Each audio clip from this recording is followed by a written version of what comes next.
Hello parents, in this video we are going to discuss exponent rules.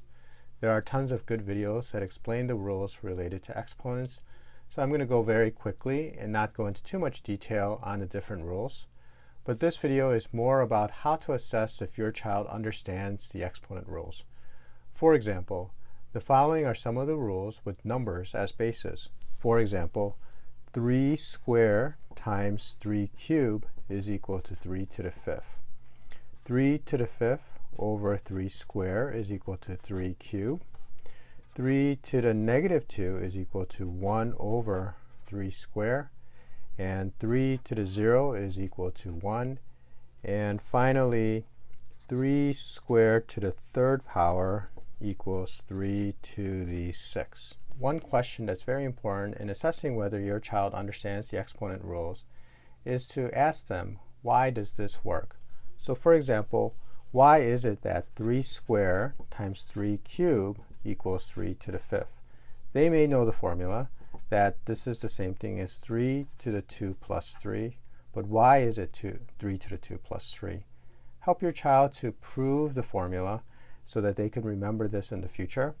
And one way that you can understand is that 3 squared is the same thing as 3 times 3. 3 cubed is the same thing as 3 times 3 times 3. And as you can see, this is the same thing as 3 5 times, or 3 to the 5th power. This is the same thing for if, let's say, you were dividing exponents. 3 to the 5th over 3 squared is the same thing as 3 times 3 times 3 times 3 times 3, all over 3 squared, which is 3 times 3. And in school, they should have learned that when you have the same number on top and bottom, you can cross them out, and you're left with 3 to the third power. Another proof that you could go through with your child is, what is 3 squared to the third power? This is the same question where there's a base and a power. So this is the same thing as writing 3 squared times 3 squared times 3 squared. And earlier, when the base is the same and you have different powers, your child knew that all you had to do is add the power. So therefore, this is 3 to the, this is the same thing as 3 to the 2 plus 2 plus 2, or 3 to the 2 times 3, or 3 to the 6.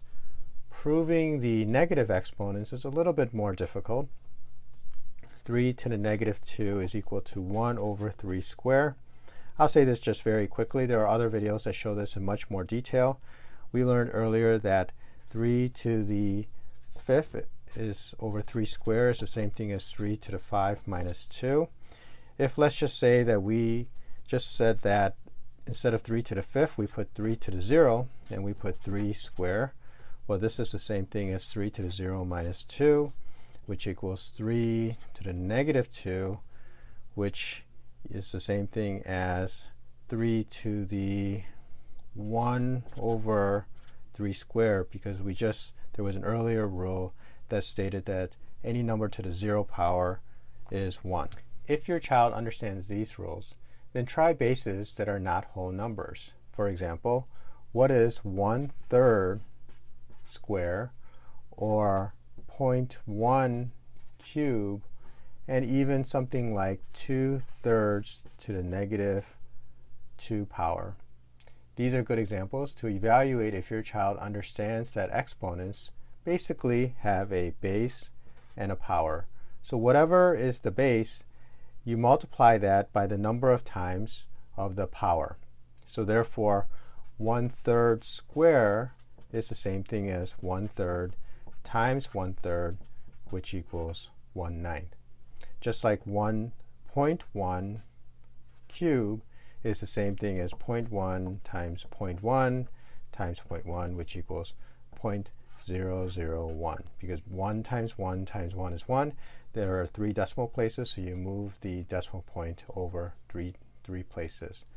Finally, if you wanted to do something like 2/3 to the negative 2, there are different ways to solve this problem, but one way that you can do it is to understand that 2/3 is the base, and we learned earlier that you just put a 1 and then put a positive power.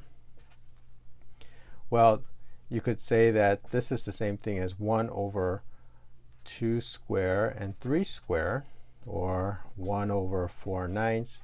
And finally, this is the same thing as saying that it's 1 divided by 4 over 9, or 9 over 4.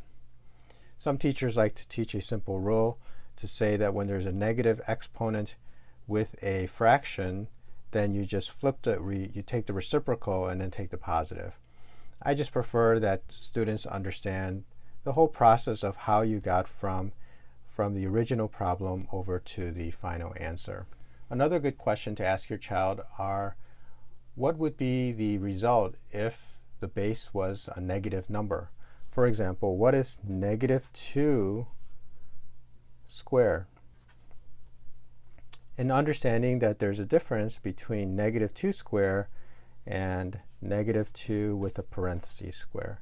In this case, this would be negative 4, because this is the same thing as saying negative 1 times 2 squared, which equals negative 1 times 4, which equals negative 4. In this case, since the base is negative 2, this is the same thing as writing negative 2 times negative 2, and this equals positive 4. This is true for even powers, but when you have an odd power, such as negative 2 to the third power, or negative 2 with a parentheses with the third power, it turns out that in both cases the answer is negative 8, because with an odd power, the negative 1 results in a negative answer. If your child understands all of these different types of problems, whether it's a base with a whole number, or a base with a fraction or a decimal, and finally a base with a negative number, then you can apply this with variables.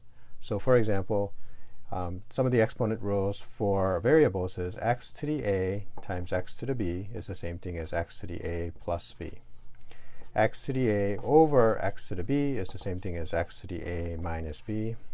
X to the a to the b is the same thing as x to the a times b. X to the negative a is the same thing as 1 over x to the a. And I'll add one more, which is 2x to the a to the b is the same thing as 2 to the b times x to the a times b. In other words, you have to distribute the b to both numbers, or to both items in the base.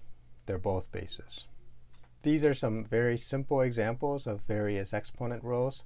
Help your child understand that the rules for numbers related to exponents is the same as the rules for variables. Review these rules with your child at least twice a year. Also have them understand the exponent rules related to base 10. Thank you for watching, and I hope these videos help you to understand how well your child understands math.